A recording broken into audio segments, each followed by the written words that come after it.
अस्सलामुअलैकुम viewers, season 4 और episode 2 का आगाज हो गया है। एपिसोड की तरफ आगे बढ़ने से पहले काइंडली मेरा चैनल सब्सक्राइब करिएगा और बेल आइकन पे क्लिक करिएगा ताकि हर आने वाला एपिसोड आपको मिलता रहे।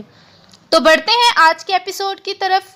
इस एपिसोड के आगाज में काराचाइसर किले का मंजर शुरू होता है। कमांडर आरएस अपने सिपाहियों को कहता है, हम फतह की खुशियां और जश्न भी मनाएंगे, लेकिन फिलहाल मैं आपको कुछ दिखाना चाहता हूँ।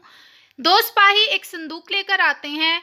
कमांडर आरएस और उस संदूक को खोलता है और उसमें से एक तलवार निकालता है और वो तलवार अपने सिपाहियों को दिखाता है। सिपाही पूछते हैं कि ये किसकी तलवार है। कमांडर आरएस कहता है कि ये हमारे दुश्मन की तलवार है।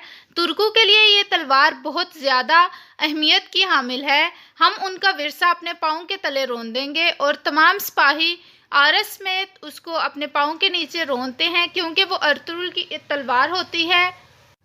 जबकि दूसरी तरफ अभी तक काई कबीले के सिपाही हलीमा खातून और हाइमा खातून अर्तुगरुल को ढूंढ रहे होते हैं। दुनदार सिपाहियों को कहता है कि दरख्तों की बेशक जड़ें छान मारो, लेकिन हम अपने सरदार को ढूंढे बगैर नहीं जाएंगे।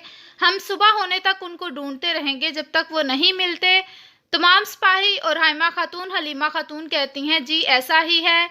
वो जा रहे होते हैं, इतने में हफ्सा खातून आती हैं और वो कहती हैं, बमसी को होश आ गया है। हाइमा खातून कहती हैं, शुक्र है अल्लाह का। इसके बाद वो बताती हैं कि बमसी ने बताया कि दो सिपाही अर्तुगरुल को छुपाने गए थे। हलीमा खातून कहती है, कहीं वो दो सिपाही वही तो नहीं जो शहीद हो गए हैं, कहीं अर्तुगरुल भी तो शहीद नहीं हो गया। हाइमा खातून कहती हैं, हौसला रखो, हम वहाँ जाकर देखते हैं। और उसके बाद तमाम लोग अर्तुगरुल को उसी तरफ ढूंढना शुरू हो जाते हैं। दूसरी तरफ सराय में सादतीन को पे एक बैठा होता है और उसका सिपाही आता है और वो बताता है कि अर्तुगरुल, हमें काई कबीले से खबर आई है कि अर्तुगरुल जो है वो अभी तक नहीं मिल सका। और हुआ यूं था कि बमसी ने बताया है दो सिपाही अर्तुगरुल को छुपाने के लिए ले गए थे ताकि वो अपने सरदार को बचा सके। सादतीन को पे कहता है, सिपाहियों को कहो कि जल्दी उस अर्तुगरुल को जिंदा या मुर्दा हालत में पकड़ो। उसके बाद दूसरी तरफ सुल्तान अलाउद्दीन ने जहां अपना खैमा लगाया होता है, तुर्गुत वहां पेश होता है। सुल्तान अलाउद्दीन तुर्गुत को बताता है कि तुम्हारे कबीले से कुछ सिपाही आए हैं और उन्होंने बताया है कि अर्तुगरुल पर जाने वाले काफिले पर हमला हुआ है और काफ़ी सिपाही शहीद हुए हैं, सिर्फ दो सिपाही बचे हैं। तुर्गुत पूछता है कि अर्तुगरुल भाई का क्या हुआ है। सुल्तान बताता है कि अर्तुगरुल अभी तक लापता है और मैं तुम्हें भेजता हूँ, तुम जाकर अर्तुगरुल का पता करो और देखो ये सब कुछ किसने किया है, उसके ज़िम्मेदारों को सामने लाओ, ये तुम्हारी जिम्मेदारी है। तुर्गुत कहता है, जैसे आपका हुक्म। सुल्तान कहता है, ये सब कुछ एहतियात से करना, मैं नहीं चाहता कि तुम पर भी उनकी तरह घात लगाकर हमला हो। तुर्गुत कहता है, जैसे आप कहेंगे वैसा ही होगा। उसके बाद तुर्गुत की आंखों में आंसू आ जाते हैं और वो वहाँ से चला जाता है। दूसरी तरफ अभी तक हाइमा हलीमा खातून सिपाहियों के साथ अर्तुगरुल को ढूंढ रही होती हैं। हलीमा मायूस होकर एक तरफ खड़ी हो जाती है। असलहान कहती है, हलीमा खातून सब ठीक हो जाएगा, तुम खुद को परेशान ना करो। उसके बाद वो एक तरफ जाते हैं। एक सिपाही आकर बताता है, एक लाश जली हुई मिली है। सब उसकी तरफ दौड़ते हुए जाते हैं। हलीमा और हाइमा खातून भी उसके पास जाती हैं। वो लाश मुकम्मल तौर पर जल चुकी होती है। हाइमा खातून उसको देखती हैं और तमाम लोग बाकी भी रोना शुरू हो जाते हैं कि ये क्या हो गया। उसके बाद हाइमा खातून और हलीमा खातून उसके पास बैठती हैं। हाइमा खातून उस लाश का एक हाथ थोड़ा सा नज़र आ रहा होता है, वो उसको पकड़ती हैं। अचानक से उनकी नज़र पड़ती है, बाकी तमाम लोग रो रहे होते हैं क्योंकि वो यही समझ रहे हैं कि ये अर्तुगरुल की लाश है। और उसके हाथ से एक अंगूठी उतरती है जो कि अर्तुगरुल की होती है, जिससे पता चल जाता है कि ये अर्तुगरुल ही की अंगूठी थी। वो हाइमा खातून और हलीमा खातून चीखे मारकर वहाँ पर रोना शुरू हो जाते हैं। तमाम सिपाही भी वहाँ पर रोना शुरू हो जाते हैं। दूसरी तरफ काई कबीले में गुंदूज अपने खेमे में बैठा अपने बाबा का इंतज़ार कर रहा होता है। फिर वो अपने भाई के पास आता है और उसे दिलासा देता है। उसके बाद काराचाइसर किले का मंजर शुरू होता है। आरएस कमांडर अपने कमरे में बैठा होता है कि एक सिपाही आता है और वो बताता है कि अर्तुगरुल की लाश मिल गई है। आरएस कहता है कि किसको मिली है। वो बताता है कि उसके सिपाहियों को मिली है। कमांडर आरएस ऊंची ऊंची हंसने लग जाता है और कहता है कि उनको वो लाश कहाँ से मिली है। वो बताता है कि लाश जल चुकी थी। कमांडर आरएस कहता है, उसे किसने जलाया है। लेकिन वो जानते हैं अर्तुगरुल की लाश है क्योंकि उन्होंने उसको पहचान लिया है उसकी अंगूठी से। कमांडर आरएस कहता है और अब अर्तुगरुल के जनाजे के लिए हम जश्न मनाएंगे। दूसरी तरफ सराय में सादतिन कोपेक अभी तक खबर का इंतजार कर रहा होता है कि अचानक उसका सिपाही आता है और वो बताता है कि अच्छी खबर है, अर्तुगरुल की लाश मिल गई है। सादतिन कोपेक कहता है कि अल्लाह का शुक्र है कि वो मर गया है और मेरे रास्ते का कांटा ख़त्म हुआ है, और मुझे ये बताओ कि ये कैसे हुआ है। वो बताता है कि अर्तुगरुल की लाश जली हुई मिली थी। सादतिन कोपेक कहता है ये किस तरह का दुश्मन है जिसने उसे मारा और इसके बाद जला दिया। दूसरी तरफ काई कबीले में हाइमा खातून और बाकी सिपाही अर्तुगरुल की लाश को वापस लेकर आ रहे होते हैं। वो सारे गम से निढाल हो चुके होते हैं।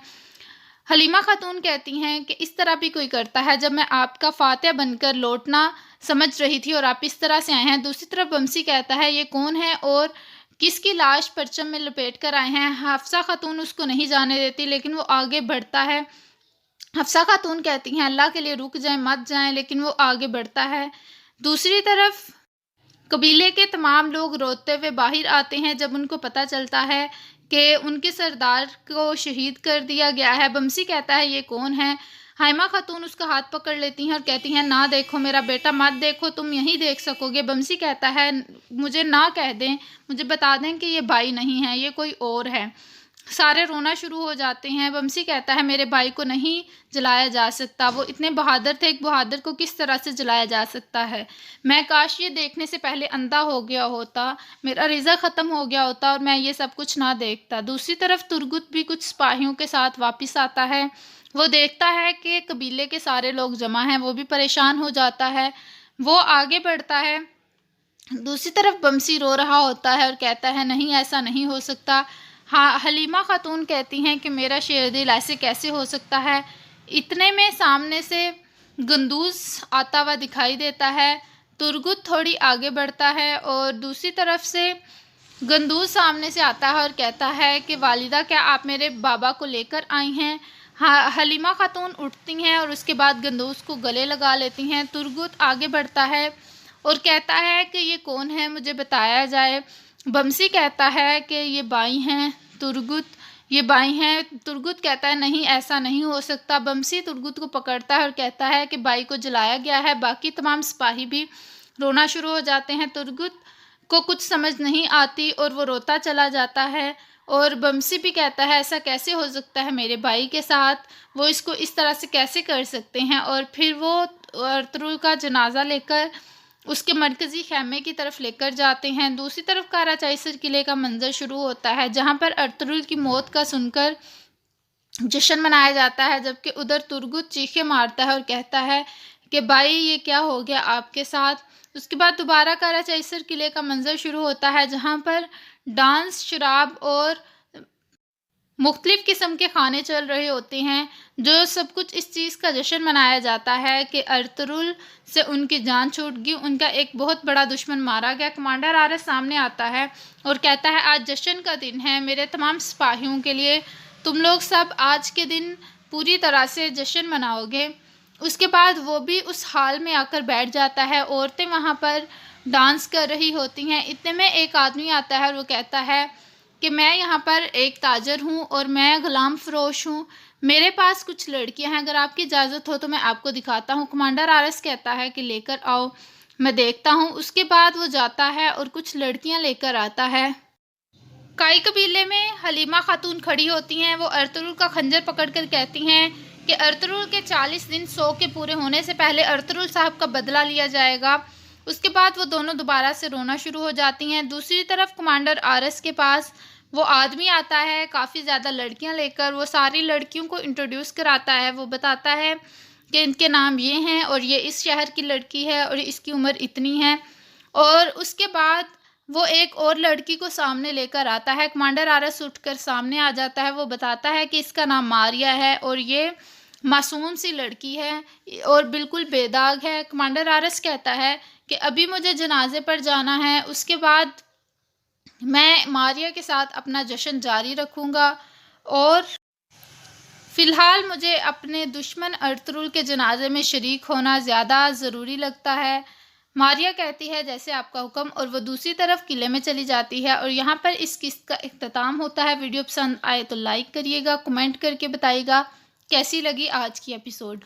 और अगर आपने पिछली एपिसोड नहीं देखी तो डिस्क्रिप्शन में उसका लिंक है, पहले वो देख लें और उसके बाद इसको देखिएगा। और दुआओं में याद रखिएगा। फ़ी इमानिल्लाह। मिलेंगे अगली एपिसोड तक। अल्लाह हाफ़िज़।